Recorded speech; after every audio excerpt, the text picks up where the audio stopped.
Bismillahirrahmanirrahim. Assalamualaikum warahmatullahi wabarakatuh. Alhamdulillah. Asyhadu an la ilaha illallah wa asyhadu anna Muhammadan abduhu wa rasuluh.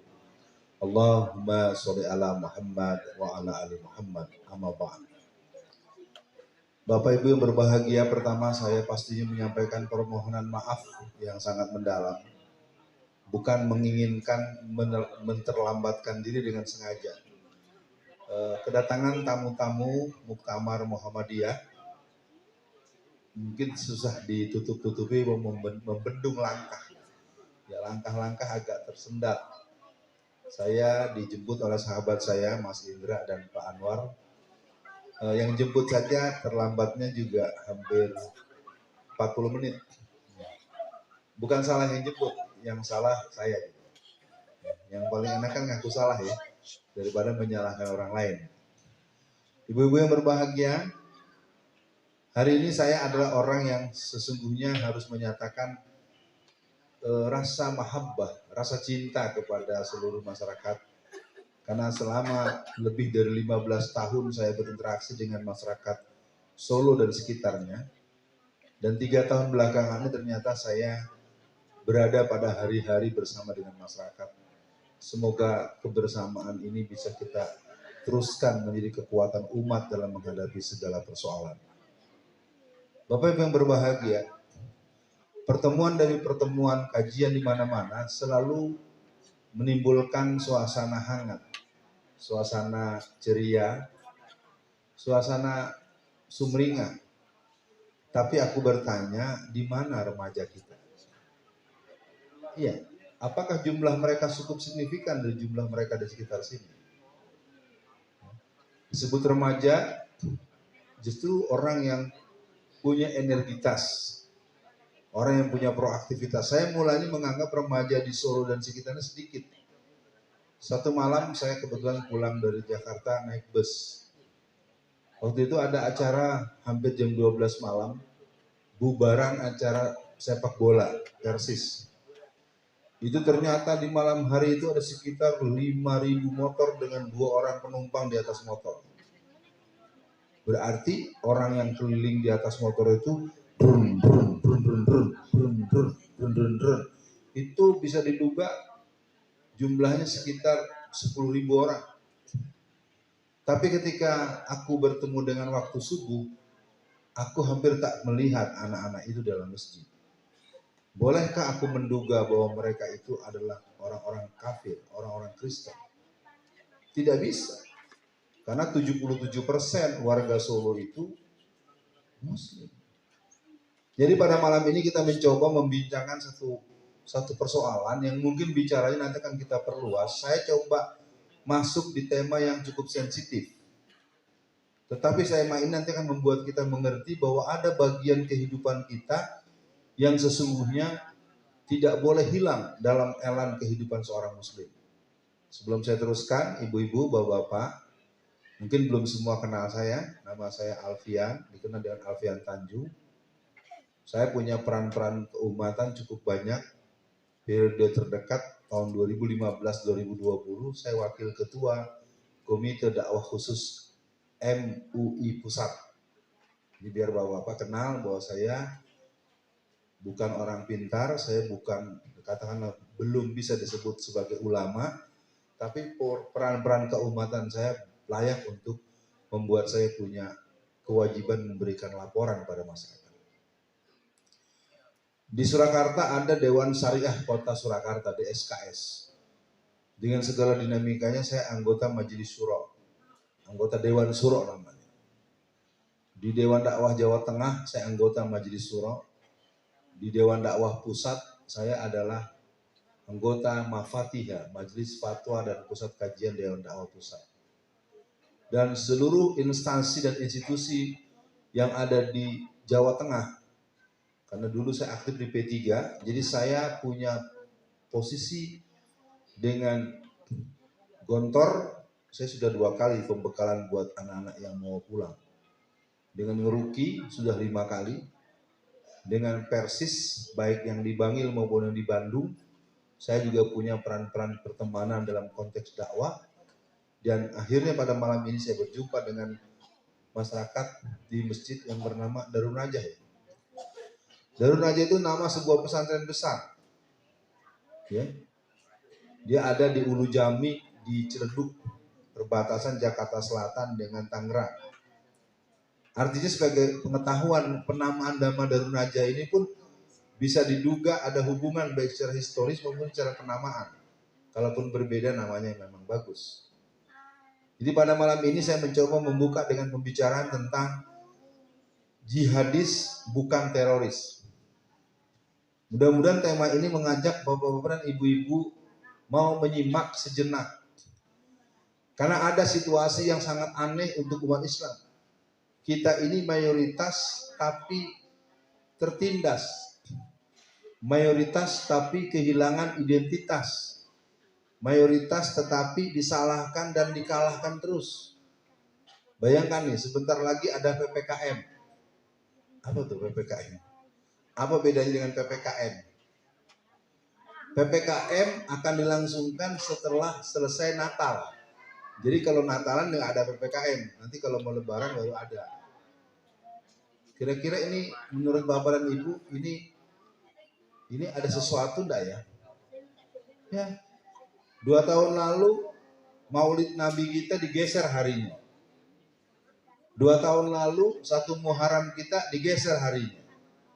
Kira-kira kalau tanggal 26 Desember dijadikan hari Natal ada yang marah enggak ya? Padahal mereka enggak sampai 6%. Kenapa kita mayoritas tapi kita sering jadi ketakutan? Ditakut-takuti. Ya, sampai malam ini, sampai hari ini ada sekitar 3.000 tokoh-tokoh dari segala daerah yang dalam penjara sampai hari ini. Kalau yang mati itu sudah menembus sekitar angka 60.000 orang sejak awal reformasi tahun 1998 sampai hari ini, pribumi Muslim yang mati dengan berbagai cara. Tadi pembawa acara bilang akan ada tanya jawab ya Mas. Nah, nanti boleh tanya jawab. Kalau nggak ditanya saya nggak jawab.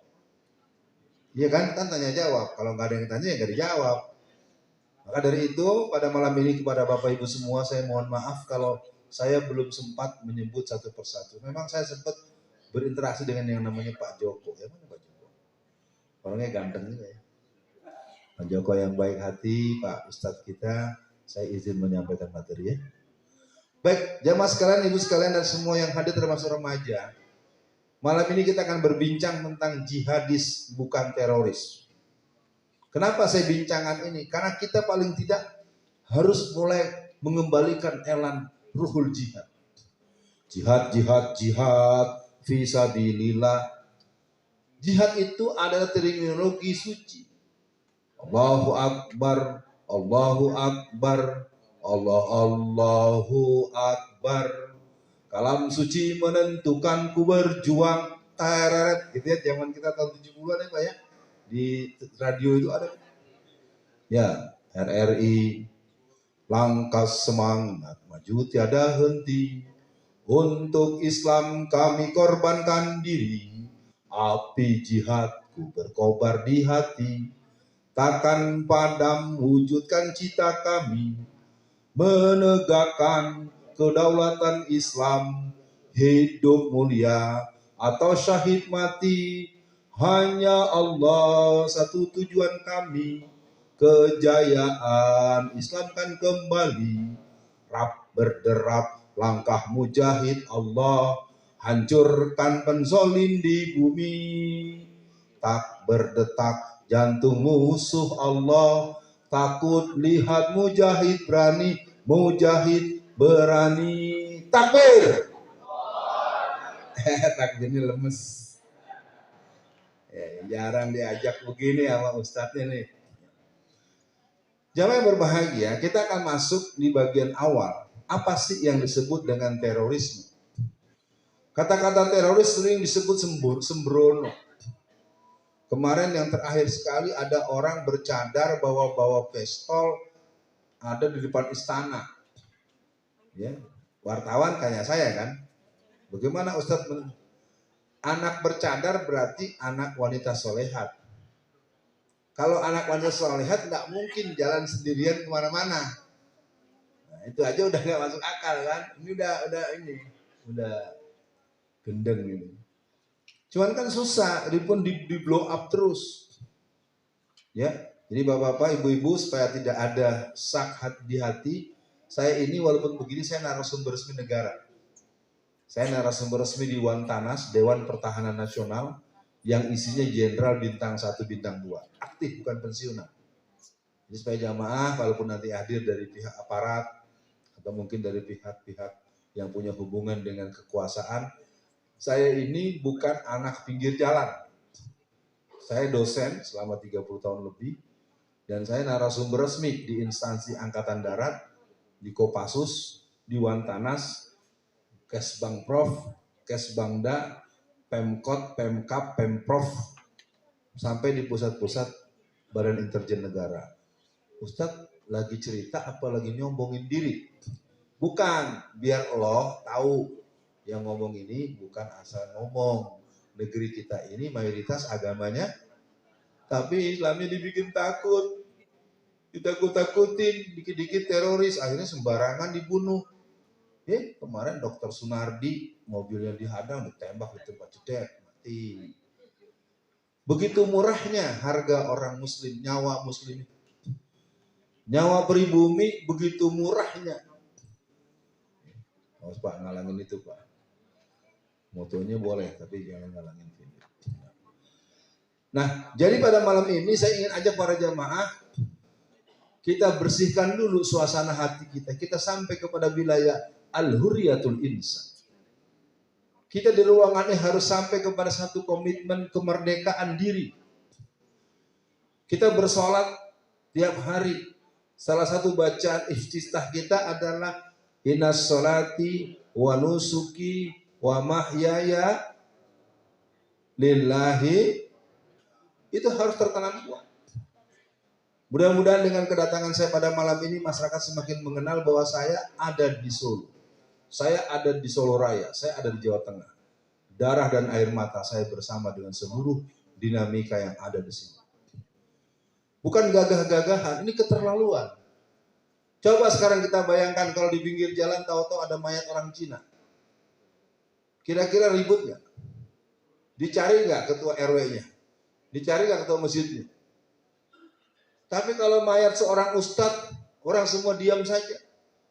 Padahal seorang ulama itu, orang yang ahli ibadah itu, orang yang ahli ilmu itu derajatnya jauh daripada yang cuman Cina-Cina yang biasa makan daging babi, daging anjing gitu. Saya marah terus terang. Saya ini anak Petamburan. Saya Petamburan Gang 1, Habib Rizik Gang 3. Kita sama. Kalimat ini mungkin bukan kalimat takbur atau ujub. Paling tidak kita akan mencoba memulai pada dengan waktu yang ada. Tadi saya tanya-tanya kepada beliau, biasanya kalau ada pengajian di sini paling cepat selesai jam 12:30 ya? Bukan, jam 9:30. Halo ibu-ibu, 9:30 kuat? Ya, kalau kuat, syaratnya tidak ada yang terlihat ulang satu-satu. Saya nggak suka kalau mau datang kita sepakat waktu, kita terus sampai selesai. Jadi saya mohon sabar, sabar, sabar. Jadi malam ini kita akan mulai dulu dengan apa itu terorisme. Terorisme adalah serangan yang terkoordinasi, baik fisik maupun mental atau psikis, yang bertujuan untuk membangkitkan rasa teror. Dan ini akan kita bahas malam ini dengan waktu yang kita punya, walaupun tidak tuntas.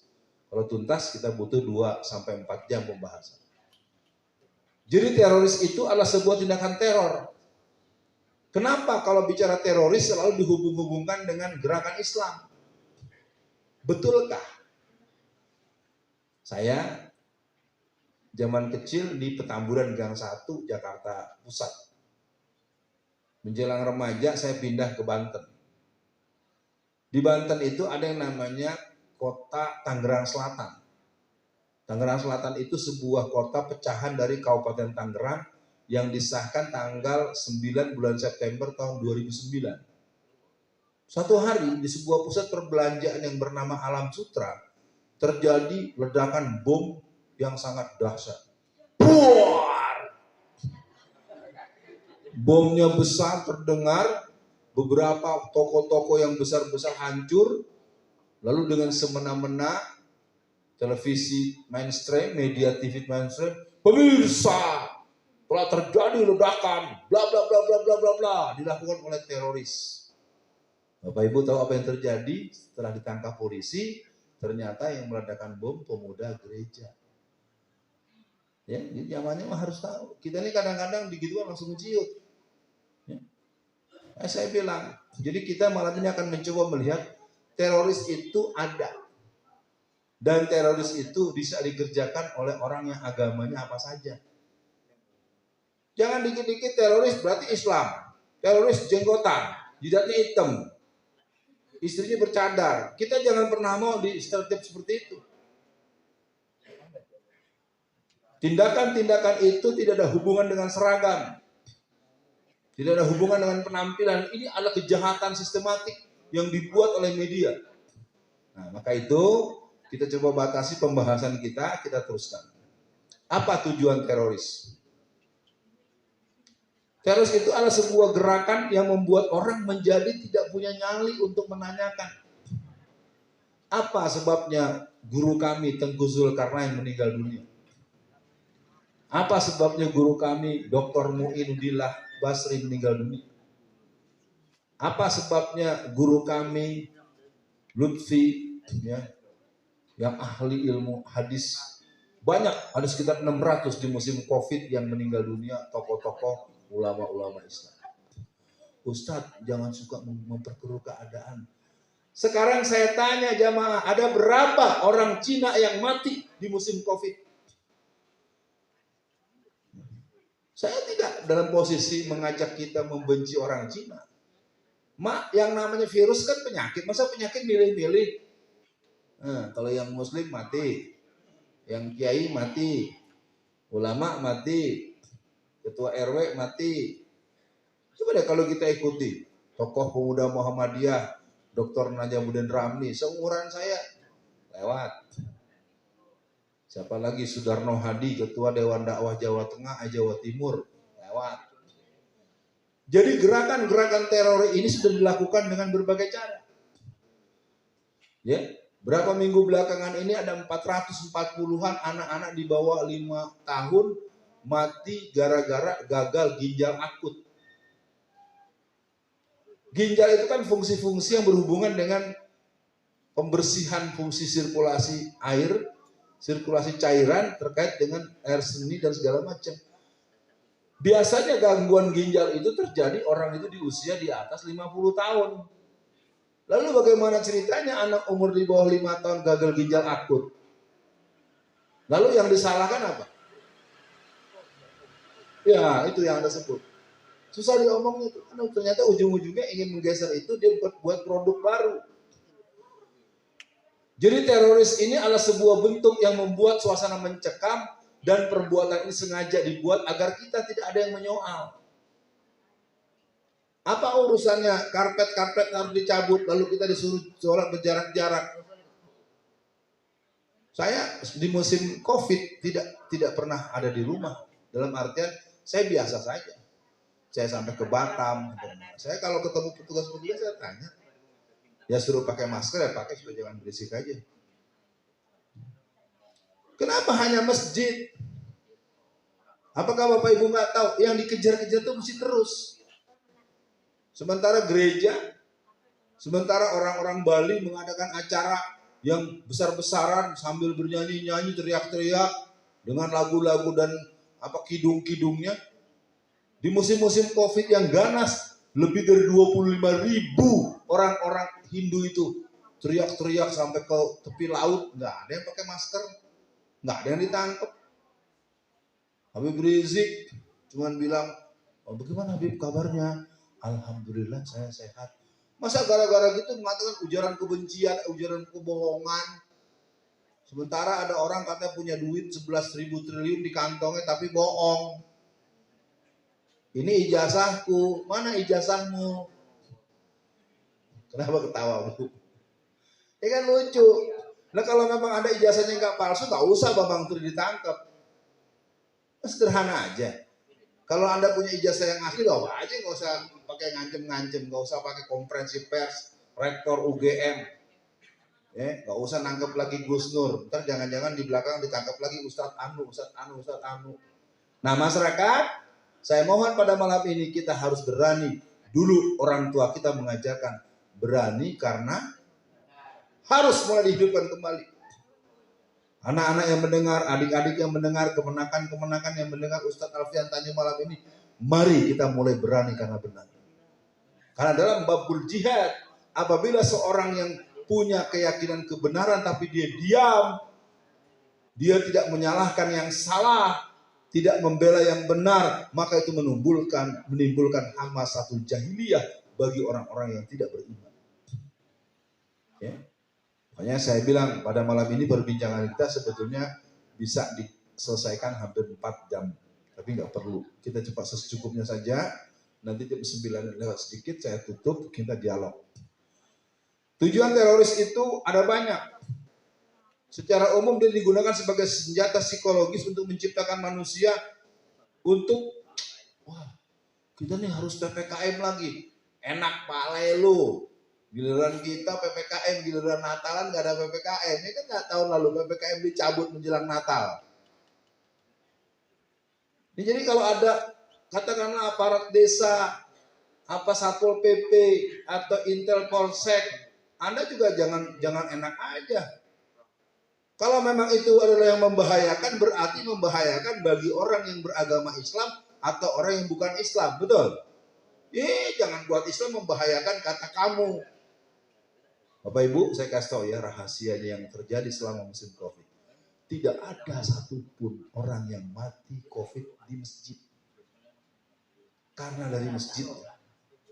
Seluruh dunia. Bahwa pengurus masjid ada yang mati karena Covid, ya.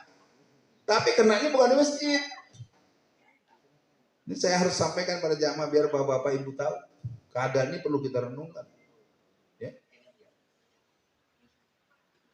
Ada air mineral, ada roti, ada ini, ada roti lagi, ada jahe, ada teh. Tinggal taruh ember satu sini. Sorry mas ya, gojekan santai, jangan diambil hati. Iya. Nah, jadi pada malam ini saya akan coba mengajak yang hadir setelah pertemuan malam ini, semua kita harus jadi orang yang pemberani.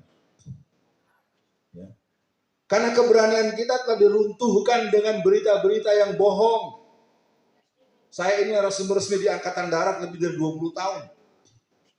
Suatu hari saya diminta berkhutbah di Mabes Angkatan Darat, ya, Kodam 5 Jaya, masjidnya namanya Masjid Mujahidin. Satu hari Panglima Kodamnya bisik saya, Ustadz nanti khutbah. Khutbah, saya kan bukan tentara. Dah pokoknya tugas antum khutbah. Apa judul khutbah saya para jamaah? Saya berkhutbah judulnya Jihad Membasmi Komunisme. Wow. Saya terangkan apa itu jihad, kenapa kita berjihad, apa faktor dan unsur jihad, apa syarat kemenangan dalam berjihad.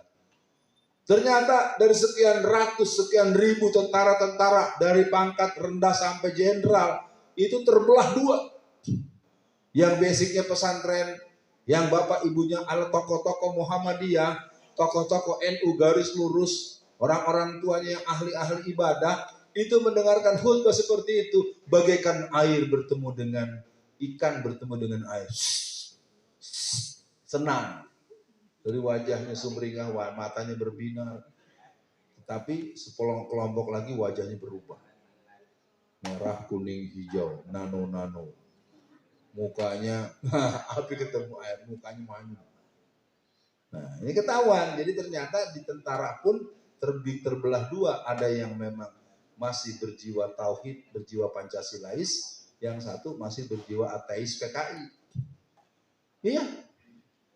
Saya terus terang aja. Maka selesai sholat, selesai khutbah, kita sholat terus segala macam.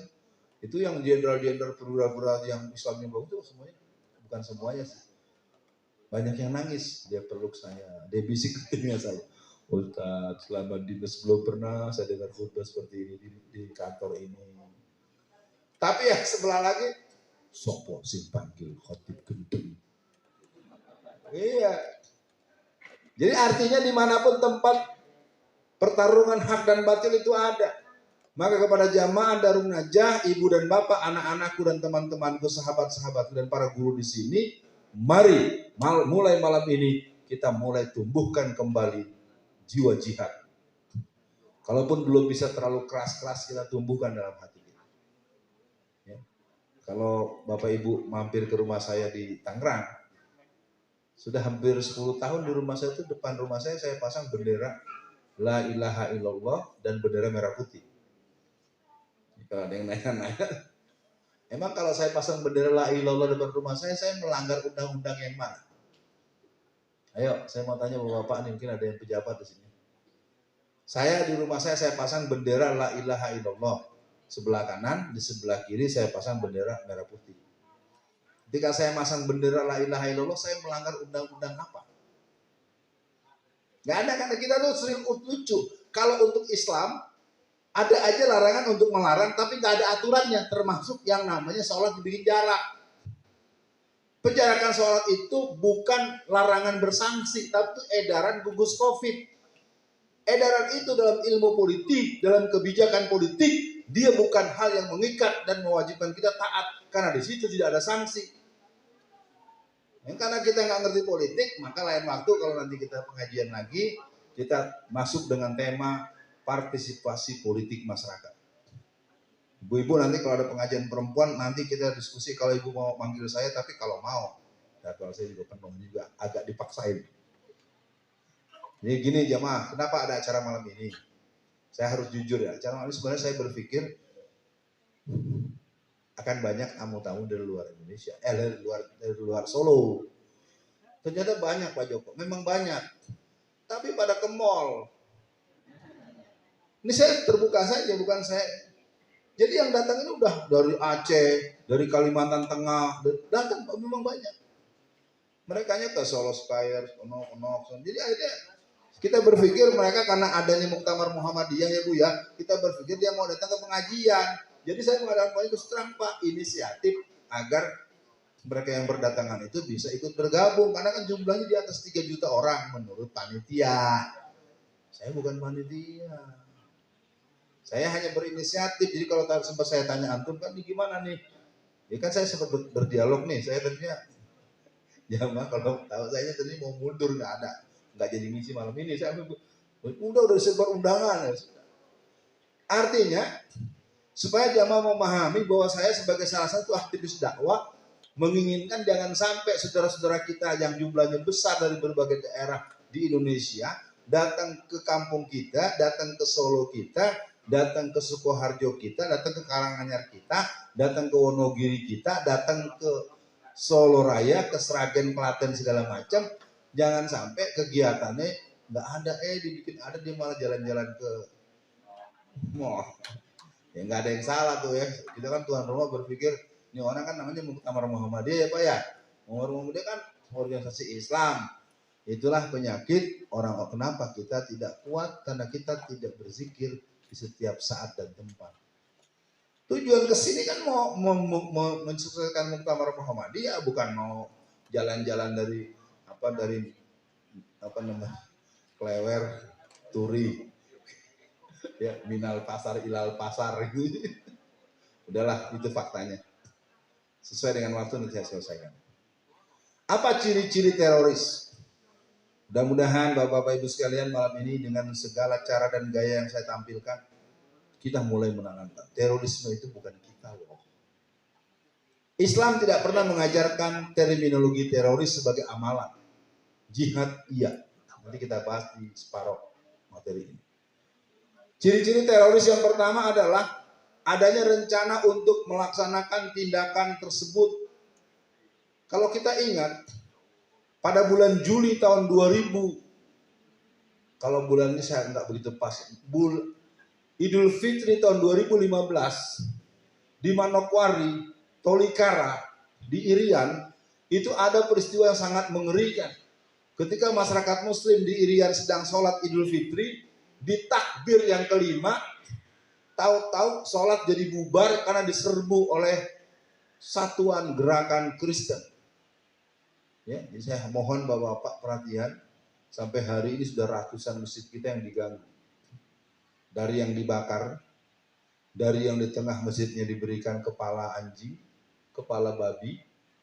Di Padang Pariaman, Sumatera Barat itu mereka menggunting dan merobek-robek Al-Quran dan itu ditaruh di ruang utama masjid. Bukan tahun 65 Pak. Bukan zaman PKI tahun 65, tahun 2020, 2021 sampai 2022. Tanggal 27 bulan Februari 2022, entah siapa orangnya menghancurkan Plang Muhammadiyah, Plang Aisyah. Di mana itu? Di Cemetuk Celuring. Di mana itu? Di Banyuwangi, Jawa Timur. Di masa tahun 2022 ada satu sekolah dan perguruan Muhammadiyah di Madinah. Apa itu Madinah? Mandailing Natal. Di mana itu? Di Sumatera Utara. Sumatera Utara itu Indonesia atau tidak, Bu? Pak? Indonesia. Apa yang mereka lakukan? Mereka meledakkan bom di sekolah Muhammadiyah sampai 5 kali. Apakah peledakan bom? Apakah membakar? Apakah membunuh? Apakah merusak? Patut diduga tidak pernah ada yang ditangkap. Selalu dibilang orang gila. Nanti kalau nggak bilang orang gila, Pak Joko dipanggil, bapak-bapak yang tokoh-tokoh dipanggil. Kita orang beragama itu harus memaafkan. Gitu, enak aja suruh maaf. Sementara kita ngomong sedikit saja dibilang ujaran kebencian, ditangkap. Ibu-ibu udah tahu saya pernah di penjara 4 tahun. Ya, salahnya apa? Ada salahnya menurut mereka. Pertama, saya membahas bahaya penjajahan Cina. Jamaah tidak ada satupun yang komplain. Yang komplain orang Cina. Yang kedua, saya membahas dalam bentuk tulisan di Twitter. 85% yang mencoblos PDI Perjuangan adalah keturunan PKI. Itu bukan pendapat saya. Itu pendapat dari orang yang namanya Ripka Ciptaning. Ripka Ciptaning itu adalah putri dari seorang pedagang material di kota Solo tahun 1950-an. Ripkanya sendiri lahir tahun 1959. Sekarang jadi anggota DPR RI yang keempat kali dari daerah pemilihan Sukabumi Selatan, Jawa Barat. Dia menulis 2 buah buku. Buku yang pertama terbit bulan Juni tahun 2002, judulnya Aku Bangga Jadi Anak PKI. Bulan September 2005 terbit buku dia yang kedua yang berjudul Anak PKI Masuk Parlemen. Lah dia aja ngaku, aku bangga anak PKI. Dia saja ngaku anak PKI masuk parlemen. Jadi sekarang di DPR RI itu ada sekitar 200 lebih anak, cucu, dan keturunan PKI menjadi anggota DPR RI. Saya udah omongkan gini Pak, sejak tahun 2000, saya pulang dari penjara itu kan tahun 2019 bulan Oktober. Kan logikanya kan kalau saya dianggap ngomong salah kan pasti saya dicari lagi. Nggak berani. Tapi kalau nanti saya bilang nggak berani, kan saya ditangkap lagi gitu terus. Jadi di negeri ini sebetulnya sinetronnya nggak asik banget. Saya bahas bahaya penjajahan Cina. Bapak Ibu tahu di negeri kita tanah pribumi tinggal berapa? Tidak lebih dari segini. Tidak lebih dari 30% milik pribumi. Menurut bapak-bapak bahaya tidak? Ya tapi kan ini dibahas masyarakat nggak ada yang masalah sih, yang masalah orang Cina atau jongos-jongosnya Cina. Oke, kita teruskan. Yang kedua, terorisme ini dilakukan oleh kelompok tertentu menggunakan kekerasan. Ingat nggak zaman yang namanya kolor hijau, dukun santet, itu teror. Tahukah jamaah siapa yang dibunuh? Yang dibunuh itu 100% waktu remajanya adalah Banser. Kan dibilang, saya ini anak P3 Pak. Saya didikan langsung ke Haji Yusuf Hasim dan Kifah Kilangitan. Jadi kalau dibilang saya termasuk salah satu angkatan muda Islam yang beruntung. Sebagai angkatan muda Muhammadiyah, aktif di P3, langsung belajar dari guru-guru, baik pernah saya duet dengan Ki Alawi Muhammad di Pekanbaru tahun pemilu 2004. Paling tidak dengan apa yang sudah saya lalui pada masa-masa saya remaja dulu. Kalau menurut ibu-ibu saya udah tua belum, Bu? Bu, belum tua, cucunya baru 5. Ya, dikit lagi mati ya Pak ya, kita sama-sama lah, kita nih semuanya nunggu mati. Pak, Pak,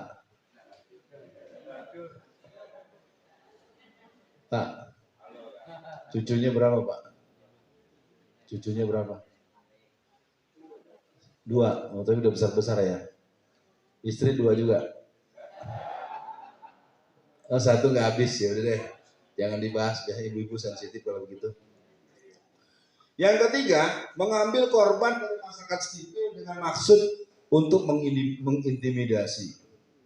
Jadi, ini materi kita malam ini sebenarnya ngeri-ngeri sedap.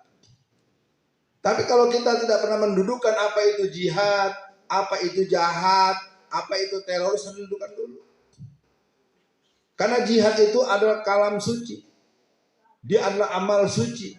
Ya ayyuhallazina amanu hal adullukum ala tijaratin tunjikum min azabin alim.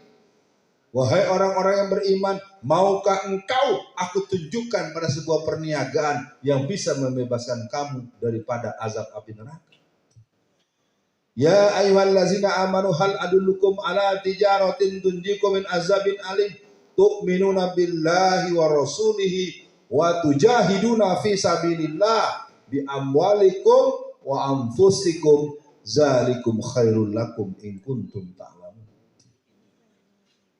Jadi orang-orang yang beriman itu harus memahami jihad itu adalah sebuah terminologi yang sangat sakral yang dirusak oleh musuh-musuh Islam, seolah-olah jihad sama dengan jahat. Nah, kita teruskan. Yang keempat, dilakukan untuk mencapai pemenuhan atas tujuan tertentu. Jadi sesungguhnya bukan kita yang teroris, tapi kita yang diteror. Guru-guru kita dibunuh, musim reformasi, pasti ibu bapak kalau nonton TV, pemirsa, telah terjadi kerusuhan sebelum lengsernya Pak Harto antara tanggal 13, 14, 15, 16, 17 Mei terjadi kerusuhan di mana-mana. Ya kan? Kebakaran pasar-pasar di Jakarta Pusat, di Jakarta Barat, di Solo, di Surabaya, di Medan, di Bandung. Orang tidak pernah membahas ada berapa orang yang mati terpanggang di pusat-pusat perbelanjaan. Hanya dibahas, pemirsa, telah terjadi pemerkosaan massal. Kan begitu terus ya, kalau lagi peringatan itu reformasi. Bohong.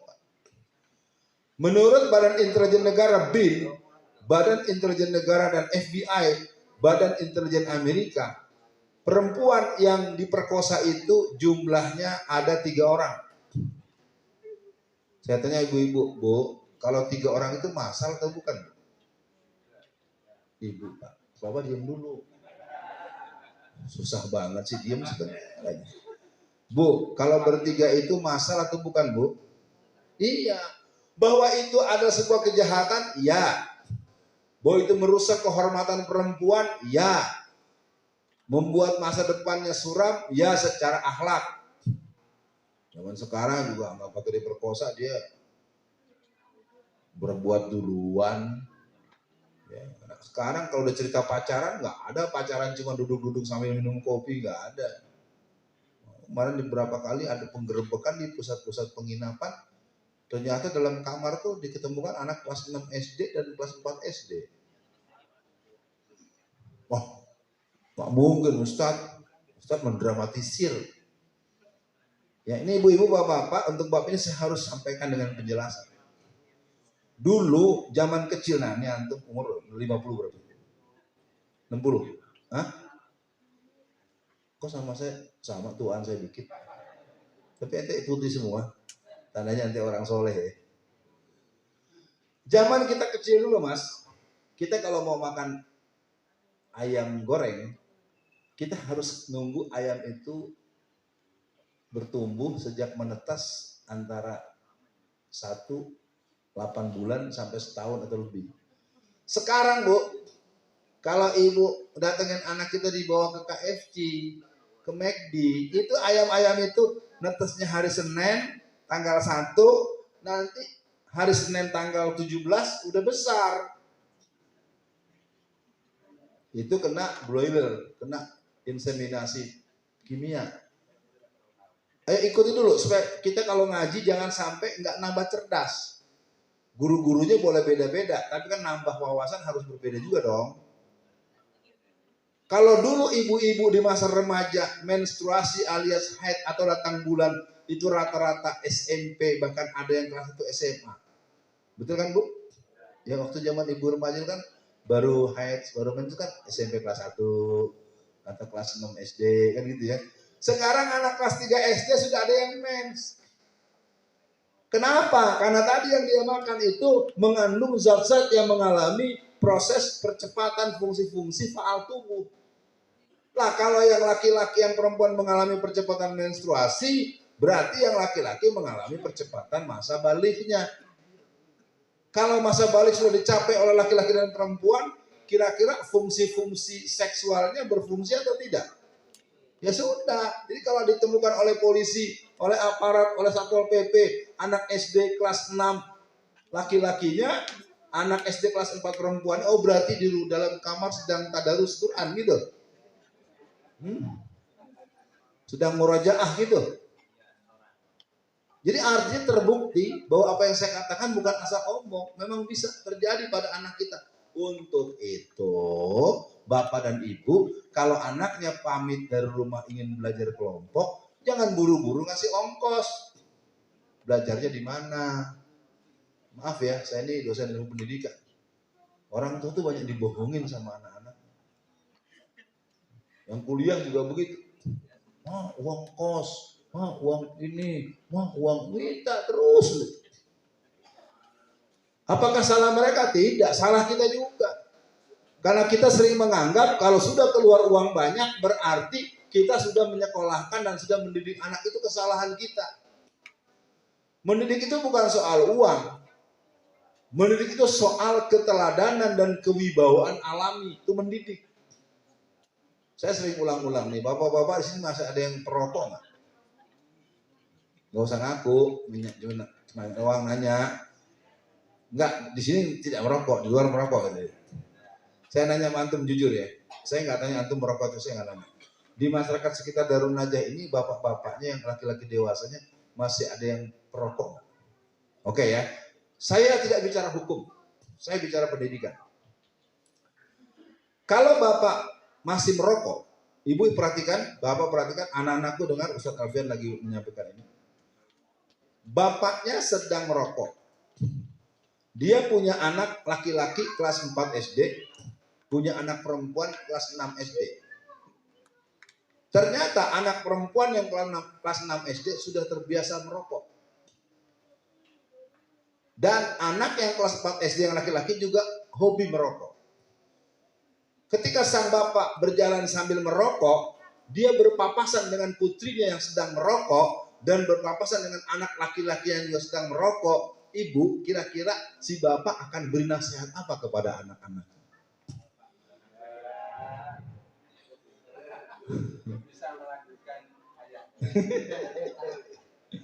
Saya cuma mau menggugah bapak-bapak.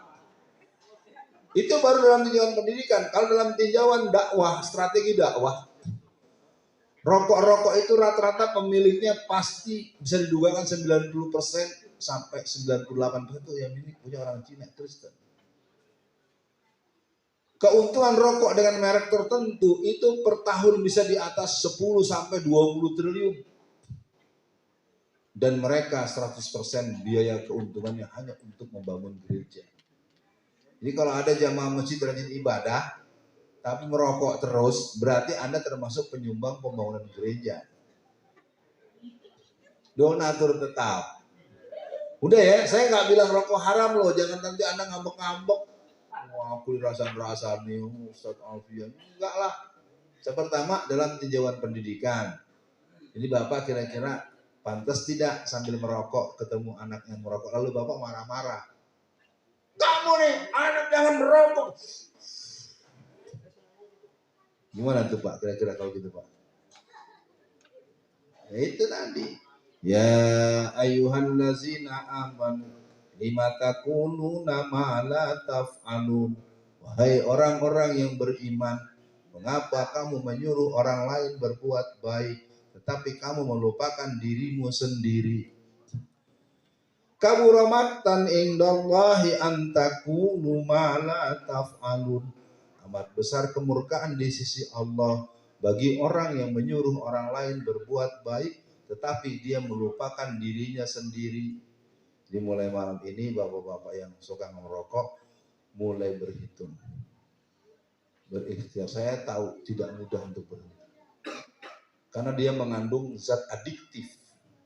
Ya, rokok itu zat adiktif. Dia punya, aku tuh lebih bagus nggak makan daripada nggak merokok. Nanti Bu buat suaminya jangan dikasih makan Bu. Udah jam 9 ya. Mari kita masuk dulu contoh-contoh perilaku terorisme.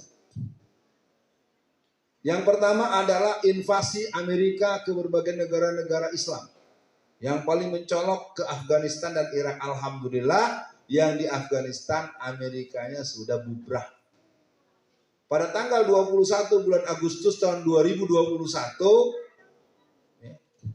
ya 21. Pokoknya bulan Agustus tahun 2021, Amerika seluruh tentaranya sudah pulang kembali ke Amerika dan seluruh persenjataan dan alat-alat berat yang tertinggal di Afghanistan dikenalah Futu Afgan yang membuat Amerika mengalami kerugian 14.000 triliun. Ya. Jadi Taliban berhasil membuat itu karena ada jihad di sana. Kalau umat Islam di negeri kita di Indonesia nggak lagi tumbuh jihadnya, ya sudah. Rumah digeser, masjid digusur, ustadz ditangkap, salah ditembak, ngomong dikit salah ditangkap lagi. Saya contohkan di Jawa Barat itu ada seorang ulama.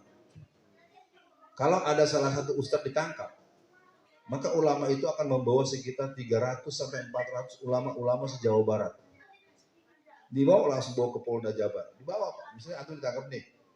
Nah, ulama itu misalnya Pak Joko nih, misalnya gitu ya, anggap aja iya dah ya. Itu ulama-ulama sejauh dikumpul, datang semuanya ke Polda. Mereka nggak mau pulang kalau dia nggak pulang, kami nggak pulang. Kami mohon, kami ini pimpinan pesantren ini semuanya penjarakan kami semua. Ya akhirnya kan dia pulang. Kalau sekarang kan kita ada sudah ditangkap, tuh aja aku nggak seperti dia, rasain. Ya, nggak ada solidaritasnya. Ya saya himbau buat para jamaah, penyampaian saya ini harus diperhatikan. Amerika ini adalah biang teroris. Tahun 2003 dia berbohong kepada publik dengan menuduh Saddam Hussein sebagai pembuat senjata pemusnah massal. Tahun 2003 dia membuat satu terowongan tanah seluas 12 km. Ya. Kemudian sekitar 10 sampai 12 ribu tentara Irak itu disuruh berbaris melewati lorong terowongan itu, tetapi di tengahnya sudah ditumpahkan minyak yang mudah terbakar. 12.000 lebih, kurang lebih bahkan. Itu tentara Amerika, tentara Irak itu, muslim itu dibakar dan mati oleh tentara Amerika. Jadi sekali lagi para jamaah, kita sering tidak punya pengetahuan apa yang sebenarnya terjadi. Yuriduna liyutfi'u nurallahi biafwahihim wallahu mutimmu nurihi walau karihal kafirun. Jadi malam ini dengan kedatangan saya pada malam ini, yuk kita sadari terorisme itu bukan kita. Saya betul-betul kadang-kadang saya kalau lagi jumpa dengan teman-teman pejabat-pejabat polisi, saya suka bilang, kenapa sih Anda nuduhnya orang Islam terus? Padahal ada Brigade Yesus yang berisi Laskar Kristus, Laskar Bunda Maria, pasukan Kelawar Hitam, pasukan Super Ninja, pasukan Paulus. Dua yang sangat sadis yaitu Laskar Kristus dan pasukan Kelawar Hitam. Yang kedua, serangan gas beracun, gas sarin. oleh sekte Aum Sun Krio, pimpinan Soko Asahara Tokyo, 20 Maret 1990. Pemuda Islam sudah sadar akan bahaya adanya gerakan dari kelompok Kristen yang akan merusak masjid dan merusak instansi atau institusi Islam yang ada di Jazirah Ambon. Tapi kemudian ditentangkan oleh kaum sesepuh-sesepuhnya. Jadi pada bapak-bapak yang usianya 60, 70, 80 tahun, tolong ingat omongan saya malam ini. Orang tua itu sering bijaksana, bijak sini, tapi tidak tahu situasi. Saudara-saudara, negara ini negara kita semua berdasarkan Pancasila. Kita tidak boleh sudut. Akibatnya pemuda Islam yang sudah sadar akan adanya gerakan-gerakan bersenjata dari kelompok salib jadi lemas lagi, jadi lemah lagi. Maka orang dengar peristiwa Idul Fitri berdarah tanggal 1 Januari tahun 1999 sampai tanggal 22 Agustus tahun 2022 sekitar 7.700 muslim dibunuh oleh pasukan Kristen yang ada di Ambon. Ambon Indonesia itu bukan? Bayangkan Bapak Ibu, kita umat mayoritas di Ambon itu sendiri. Kita kalau saya nggak buka album sejarah, kalau saya nggak buka lipatan sejarah, itu Bapak Ibu nggak ingat bisa mengeri. Malam-malamnya masih di hari terakhir bulan Ramadan. Malam-malam terdengar takbir Allahu Akbar, Allahu Akbar, Allahu Akbar, La ilaha illallah, Allahu Akbar, Allahu Akbar, wa lillahil hamd.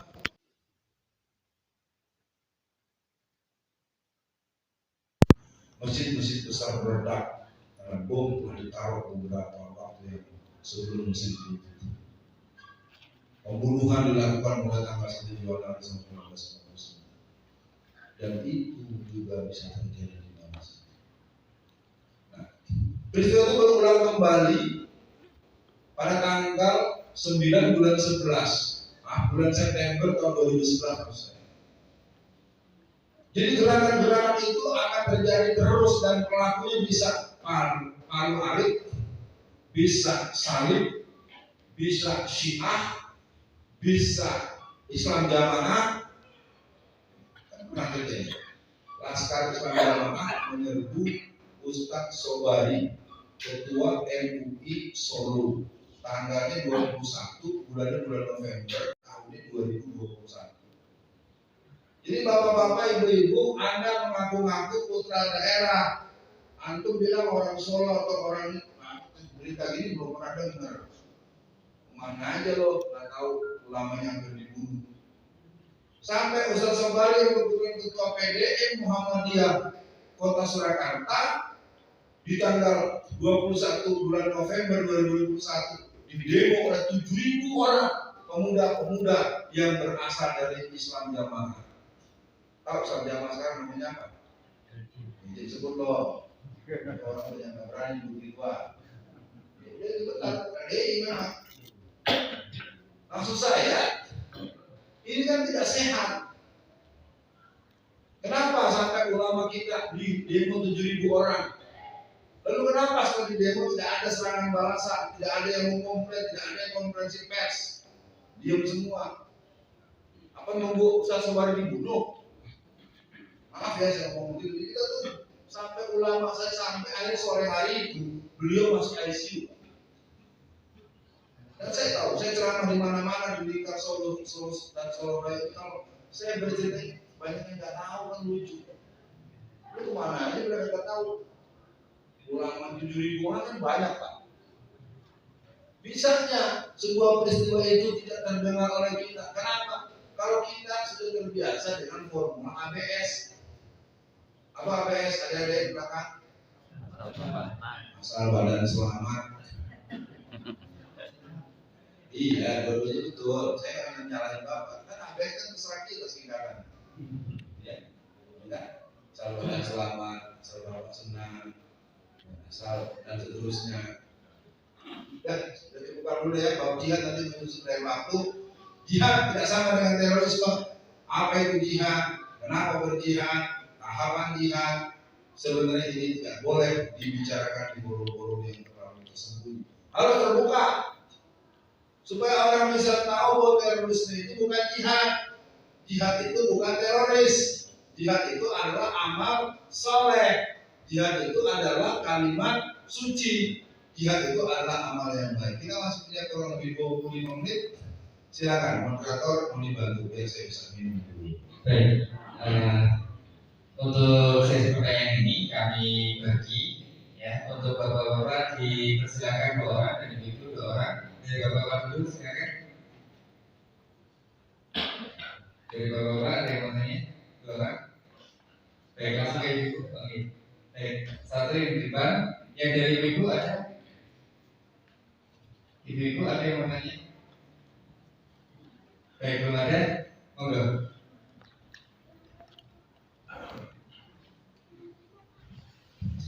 Terima kasih. Assalamualaikum warahmatullahi wabarakatuh. Mohon pencerahan Ustaz. Tadi disampaikan bahwa Islam tidak mengajarkan terorisme, tapi Islam mengajarkan tentang jihad.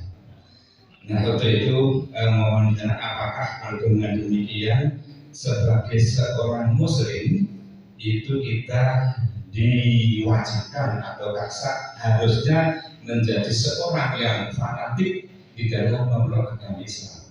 Yang pertama. Yang kedua bahwa yang mungkin pengajian dengan forum seperti ini kita sangat jarang, sehingga ketika dihadapkan pada materi yang diselamatkan seperti memang ini kita sangat terkagum dan tergugah bahwa selama ini kita ada mempelajari dalam hal sisi haram halal, sehingga ketika ada hal yang semestinya kita tanggap terhadap konsep itu kita baru memahami, dan itu mungkin juga hanya dimiliki oleh ustadz-ustadz yang memiliki kemampuan tertentu dan memiliki keberanian untuk menyampaikan kepada para jamaah, sehingga ketika disambut kita mungkin belum terbiasa gitu kan. Assalamualaikum warahmatullahi wabarakatuh. Subhanallah Bapak, saya bakal dengan Bapak pertanyaannya sangat bagus. Apakah itu rukna fanatik? Fanatik itu artinya kita punya kesungguhan bermegang kuat, dan saya sering disampaikan pada orang-orang di luar Islam. Toleransi itu akan terjadi kalau masing-masing penganut agama fanatik dengan agamanya masing-masing. Iya, harus fanatik. Kalau Bapak, ntar aja Pak santai. Kalau Bapak mau berpendapat, saya ngomong tuntas dulu. Jadi fanatik itu adalah satu pilihan yang harus diambil orang yang beragama. Agama saya paling benar, tapi jangan nyalahin punya orang, biar aja lakum dihukum. Clear kan, enak, kita keren Pak, kita punya Quran. Kan kita terus yang disalahin, intoleran. Kita nggak ngucapin selamat Natal, dipersoalkan. Masalahnya apa nggak ngucapin selamat Natal? Kenapa jadi nggak saya nggak ngucapin selamat Natal? Ada yang sibuk, dan yang repot juga orang Islam juga. Aneh ya. Orang baru ngurusin agama, orang mau Natal nakalan aja. Kalau saya nggak ngucapin Natal, emang salahnya di mana? Saya melanggar undang-undang. Jadi saya ini sebagai salah satu aktivis Islam, sebutlah tokoh Islam tanda kutip. Lalu saya kemana-mana di tanggal 25 Desember nggak pernah mengucapkan selamat Natal. Lalu saya salahnya apa? Tidak toleransi. Toleransi.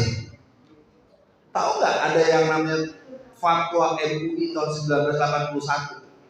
Waktu itu ketua MUI-nya bernama Profesor Dr. Hamka menyatakan barang siapa orang yang mengucapkan selamat Natal maka dia haram hukumnya dan dianggap dia mengakui keyakinan orang yang tersebut.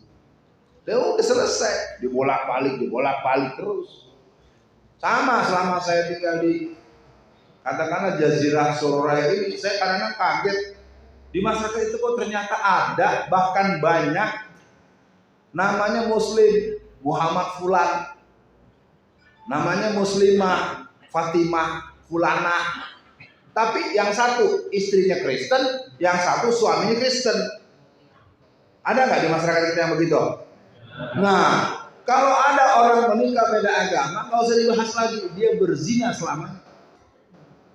Nggak usah pakai dalil Pak, capek pakai dalil mah. Rukun nikah aja, rukun nikah seiman.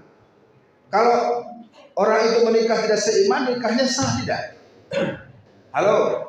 Kalau tidak sah dia berhubungan suami istri itu namanya zina atau ibadah? Selesai, nggak usah pakai minta dalil panjang lebar, bro. Sama dengan ibu-ibu, ibu punya rukuh, punya mukena harganya 15 juta. Ibu punya manset, punya apa nih harganya 5 juta. Tapi ibu mau sholat nggak wudhu. Bisa nggak dia sholat? Bisa, tapi nggak sah. Karena di antara rukun sholat ya dalam keadaan dia berwudhu. Paham ya Bu ya? Jadi tahu ibu-ibu kalau punya anak, punya calon menantu, beda agama, lampu merah, titik. Nggak ada pembahasan-pembahasan. Ini kan ente beragama seperti orang beli kayu. Beli kayu mau dibikin meja. Kalau mau dibikin meja ini kayunya belum dibentuk, kalau habis diukur yang dipotong meterannya apa kainnya atau kayunya. Nah yang kita lakukan meteran yang kita potong-potong. Jadi kalau ada hukum nikah itu harus seiman. Ya sudah. Jadi bapak-bapak, ibu-ibu kalau punya anak gadis, punya anak muda, ada calonnya, jangan suka bilang, Ustaz, dia saling mencintai. Ngaji ya Allah. Allazina amanu asyaddu hubbillah. Seorang yang beriman itu cintanya nomor satu adalah Allah Subhanahu wa taala. Cinta itu adalah anugerah Allah. Cinta kedua yang harus dihiraukan kita adalah cinta kepada Rasulullah. Jadi kesimpulannya buat Bapak, saya pikir Bapak membuat pertanyaan yang keren banget. Kita harus fanatik. Fanatik itu betul-betul kata Bapak di internal kita, diri kita, keluarga kita. Gak usah kita nyalain orang, marahin orang atau nuding-nuding orang. Itu bukan urusan kita. Tapi kalau mengajak boleh dong. Kita jalan sama-sama. Masuk waktu sholat, ayo sama-sama sholat. Kalau perlu jangan ajak kita langsung. Kalau lagi bapak yang bawa mobil, langsung aja dialog ke masjid. Udah. Kalau penumpangnya ribut, padahal muslim semua, ente udah murtad, hanya ini gitu. Kadang-kadang, padahal kan bawa mobil sendiri, itu bisa ngatur. Kenapa harus nunggu waktu sholatnya lewat? Ini kan karena saya heran, kita udah bawa mobil sendiri, sampai di tempat nunggu 1:30 dulu baru sholat zuhur. Kenapa nggak pas azan? Kalau kata Rasulullah, amal afdal ya Rasulullah, apakah perbuatan yang baik itu ya Rasul? As-sholatu di awal waktinya. Kecuali ada situasi darurat, misalnya bapak bawa ambulan, di mobil dia ada pasien yang harus dibawa untuk layan urusan. Kalau suasananya biasa ya sholat dulu lah. Tadi yang kedua apa Pak?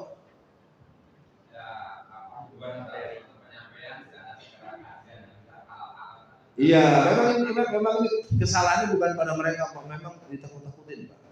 Oh, saudara, turun masjid, ngomong politik, gitu ya? Di masjid itu wajib ngomong politik. Politik apa? Politik strategis dan politik keumatan. Jangan politik pribadi. Misalnya saya anggota partai tertentu, lalu saya ajak-ajak orang ikut, lalu saya jadi ustadz sambil nerangin partai saya, nggak boleh. Itu namanya norak, narsis. Bapak-bapak ibu ya, besok jangan lupa nyoblos saya ya. Bahwa nanti bapak nyalek boleh saja, kampanyenya jangan dalam masjid. Di masjid kan ada orang punya pilihan partai yang lain. Kecuali kalau masjid sudah ada semacam konsensus supaya seluruh warga masjid yang ada di Masjid Darun Najah 100% memilih partai PKI Perjuangan. Baru keren, ada ya Pak PKI Perjuangan? Iya, kalau nggak tahu cari tanyain diri. Udah satu nih, waktu masih 10 menit, ayo ibu bapak manfaatkan.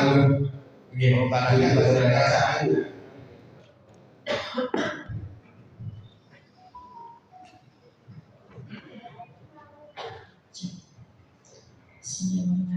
Assalamualaikum warahmatullahi wabarakatuh.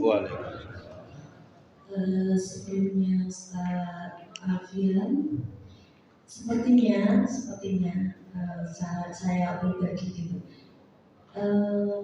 Ini sangat menarik sekali. Jadi Kami mohon untuk Ustaz Joko ataupun Ustaz Doni lebih sering-sering saja tidak Ustaz Amin tadi. Karena begini, faktanya di masyarakat di sekitar kita saja itu masih belum ada kesadaran, terutama yang berkaitan dengan politik ya Ustaz. Jadi keadaan seperti ini, keadaan kita sekarang ini kan imbas dari perpolitikan ya, dari mungkin 2 tahun yang lalu gitu. Dan ini perlu kita sadarkan, terutama masyarakat yang memang belum melek. Jadi karena sebentar kita tahun saya ya ada perubahan. Jadi benar-benar ibu-ibu terutama ya, karena ini kebanyakan memang 80% bahkan lebih itu ibu-ibu nggak mau berpikir tentang politik. Jadi ibaratnya ya hanya mau masak, kemudian bisa kerja di rumah beres, bersih dan seterusnya begitu Ustaz. Jadi bagaimana untuk menyadarkan masyarakat di sekitar kita bahwa memilih pemimpin yang baik, terutama yang soleh, begitu Ustaz. Terima kasih. Assalamualaikum warahmatullahi wabarakatuh. Kita langsung saja, Bapak Ibu sekalian, saya pikir terserah, tapi saya ingin katakan sebetulnya saya mencoba menganjurkan pertemuan malam ini ke Pak Joko karena mengingat akan datangnya beratus ribu dan berjuta Tamiri ternyata lebih memilih ke mall ketimbang ke pengajian. Udah, bukan salah siapa-siapa, udah yang salah ya kita aja lah, nggak salah. Soal kedatangan saya ke sini, saya tidak berani mengiyakan atau menidakkan. Pertama, mestinya itu kan sebagai sebuah komitmen pengurus untuk meminta atau menyuruh lah bahasa dakwahnya, memerintahkan kepada saya untuk datang ke sini. Rumusnya adalah pasti pas saya bisa waktunya. Supaya jamaah tahu, sebenarnya saya bukan orang yang jadwalnya kosong, jadwal saya itu super padat. Tapi saya memang sudah terdidik, orang dekat, keluarga, lingkar tetangga itu harus didahulukan. Asal ngomong aja, jangan diam-diam aja. Tahu-tahu Ustaz Alfian nggak mau, kalau nggak ada saya nggak pernah nggak mau. Tanya ke teman-teman saya kemana sampai, ya, walaupun kadang-kadang nggak sebanding antara ongkos yang saya keluarkan sampai ya nggak apa-apa.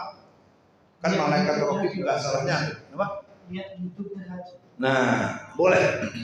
Ada pemberitahuan tuh, yang mau ikut boleh. Sebenarnya setiap hari kita terbitkan 1 YouTube, ini betul Pak. Gak apa-apa Pak, lihat saya juga nggak ada larangan, malah bagus-bagus. Terus menghadirkan saya asal sepakat. Nah sekarang kita masuk dulu pada partisipasi politik. Saya ingin menyampaikan pada para jemaah, kita bisa memenangkan konsentrasi atau pertarungan politik di tanah Betawi. Di Jakarta itu pemilihan kepala daerah alias gubernur itu yang menang bukan yang punya uang, yang menang yang punya nyali jihad politik. Siapa dia? Empok-empok sama abang-abang tanah Betawi. Ahok itu bermodalkan 20 triliun Pak. Uang nggak laku. Kenapa? Karena sembako amplop berisi uang oleh ibu-ibu itu dipulangkan kembali kepada tim suksesnya Ahok. Ahok, gua nggak doyan sama sembako lo. Nah inilah yang terjadi pada masyarakat kita, kebiasaan membeli penderitaan jangka panjang dengan harga murah. Dikasih 50.000, pilihnya yang PKI, yang nggak sholat. Ya kalau pemimpin yang nggak sholat seperti sekarang, kota Solo itu adalah kota terbesar nomor 2 pemasok anjing se-Indonesia. Ya karena anggota DPR-nya punya banyak jajanan anjing di mana-mana. Di pengkolan ono anjing. Ya siapa? Anggota dewan. Siapa yang berani ganggu? Oh, Bapak, kalau ketahuan nih, walaupun gue orang baru di sini, gue udah gape, udah hafal, gue udah ngerti. Namanya pun saya tahu. Iya. Rumahnya pun saya tahu. Iya. Itu tadi yang salah kita. Kenapa memilih yang begitu? Ya begini ya, masyarakat di bawah cuma dikasih 5 kilogram beras. Ini saya kasih tahu rahasia-rahasia para pemain-pemain maling-maling politik itu. Dan yang salah tetap tokoh masyarakat. Saya tahu tokoh masyarakat itu dikasih besar. Ada yang 5 juta, ada yang 10 juta. Antum dari tadi reaksi mulu, dikasih 10 juta. Suruh diam. Akibatnya yang di bawah cuma dikasih 5.000, 15.000, semuanya ikut nyoblos. Kan nanya lagi, iya toh Pak, iya itu pilih saja moncong putih. Udah tahu isinya PKI Mekres kan. Itu mah nggak bisa dibantah lagi. Dan kita kan ngomongnya aja agak ngeri-ngeri sedap ya Pak ya. Itu kan fakta. Kalau ada yang masih memuji-muji, saya tanya, siapa yang melahirkan undang-undang outsourcing? Outsourcing itu adalah sebuah undang-undang yang merubah orang yang mulanya menjadi pegawai tetap berubah jadi pegawai honorer, pegawai kontrak. Itu yang kerjaan PDI Perjuangan sih. Kalau kata Betawi bilang, lu goblok aja milih di situ terus. Bayangkan orang udah jadi pegawai 40 tahun dengan tunjangan, dengan apa tahu berubah jadi pegawai kontrak. Itu kerjaan Yakob Noah di zaman presidennya Ibu Megawati.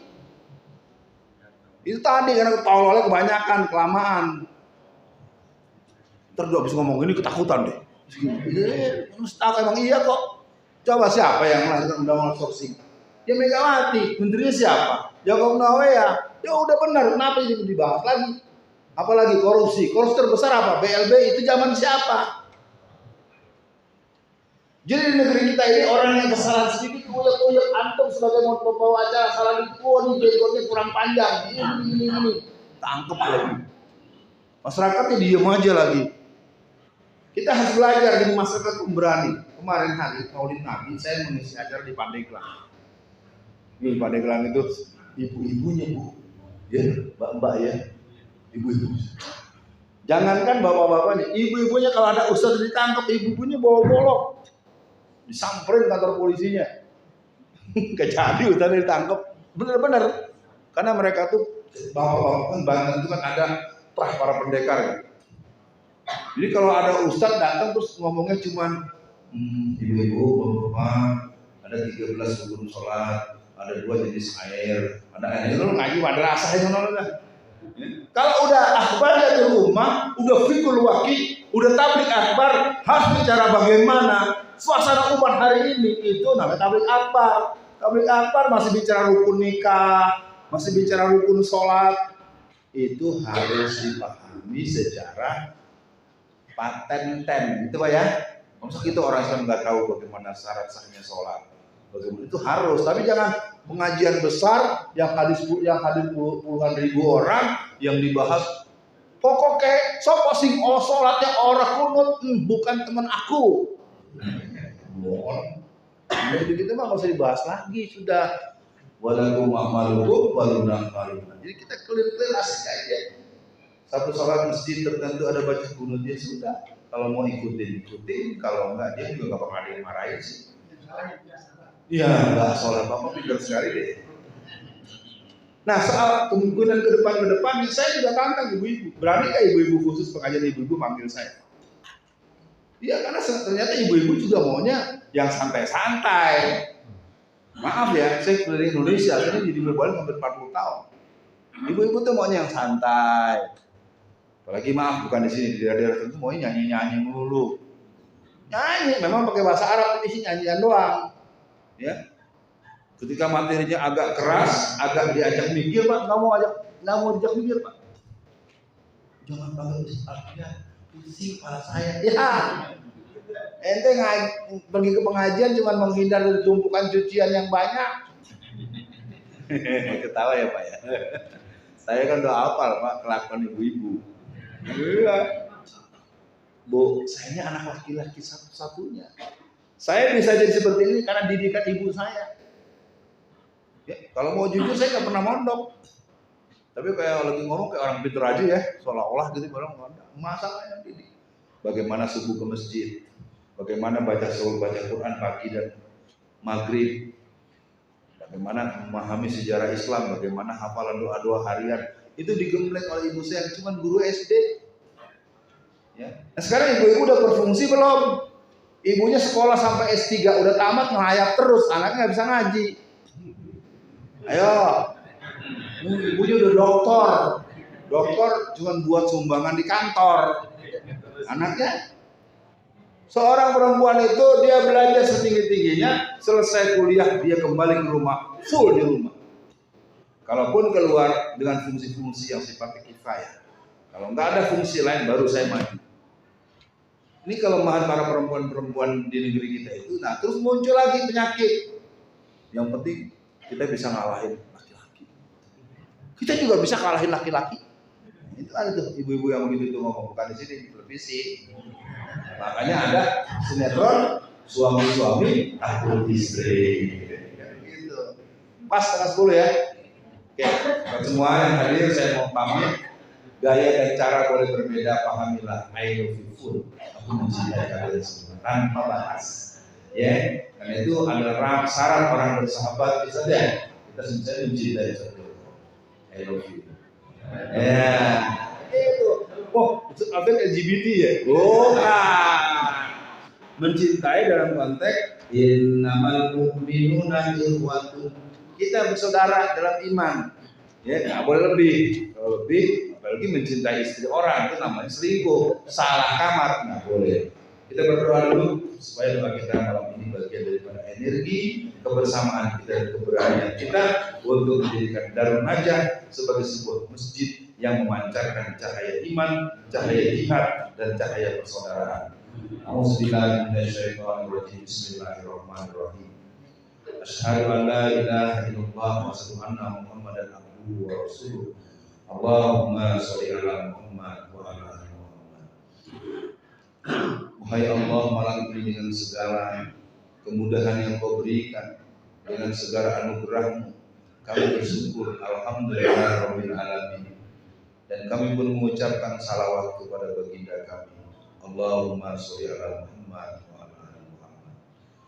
Ya Allah, malam ini kami mohon bimbingan-Mu, kami mohon kekuatan dari-Mu, agar kami bisa mendidik anak-anak kami, putra-putri kami, cucu-cucu kami, dan orang-orang yang di bawah pendidikan kami untuk menjadi putra-putri yang soleh dan solihah, yang tertib ibadahnya, yang kokoh akidahnya, dan senantiasa berani membela kebenaran dengan cara yang benar untuk tegaknya kebenaran syariat Islam. Ya Allah, pada malam ini kami telah berkumpul dengan semangat menuntut ilmu. Jadikanlah semangat itu berbuah pengetahuan. Dengan pengetahuan itu membuatkan keyakinan. Dengan keyakinan itu memberikan kemantapan. Dengan kemantapan itu kami memiliki keberanian untuk mengaplikasikan sehingga terjadi pembelaan dengan argumentasi hujah yang kuat. Malam ini kami mohon jadikan Darun Najah dan warga di sekitarnya merupakan sebuah tempat berkumpul untuk beribadah, tempat berkumpul untuk menguasai pengetahuan, tempat berkumpul untuk mengatur strategi dakwah dan jihad, tempat berkumpul untuk mengatur kesejahteraan masyarakat, tempat berkumpul untuk mengatur strategi perjuangan di segala bidang. Tolong kami ya Allah agar kami tetap bersama dalam satu rasa persaudaraan bagaikan muhajirin dan ansor. Jadikan pertemuan malam ini menyadarkan seluruh bagi remaja putra dan putri untuk rajin ke masjid dan menuntut ilmu. Untuk para orang tua untuk lebih telaten dan lebih periksa lagi terhadap kelakuan anak-anak mereka yang mungkin sedang berkuliah di tempat yang jauh. Dengan doa, dengan kontrol, dan dengan berbagai cara-cara yang membuat kita tidak terlena dan lengah dalam mendidik anak-anak kita dari pengaruh-pengaruh jahat daripada era jahiliyah modern ini. Allahumma nawwir qulubana bi nuri hidayatika bi nuri samsika abadan kama nawartal ardu bi rahmatika ya arhamar rahimin. Allahumma alfi baina qulubina wa aslih zata bainana wa hdina subulas salam minaz zulumati ilan nur wa jannibnal fawahisha ma zahara minha wa ma batan.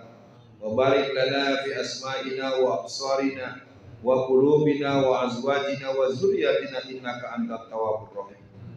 Rabbana atina fid dunya hasanah wa fil akhirati hasanah wa qina azabannar. Amin ya rabbal alamin.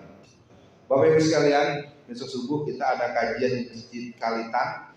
Tema kita spesial 2 sayap Garuda Islam, Muhammadiyah, dan harapan umat Islam kepada Muhammadiyah. Insya Allah itu merupakan kajian rutin yang sudah hampir 2 tahun. Kebetulan saya yang bisa membersamai jamaah di sana. Paling tidak ada pengetahuan, doakan agar Masjid Darun Najah dan semua pusat-pusat kajian di masyarakat kita subur, sadar, berani, jihad, dan kita punya wali kota baru yang berjiwa tauhid, punya gubernur baru yang berjiwa tauhid, punya presiden baru yang sayang pada umat Islam. Assalamualaikum warahmatullahi wabarakatuh.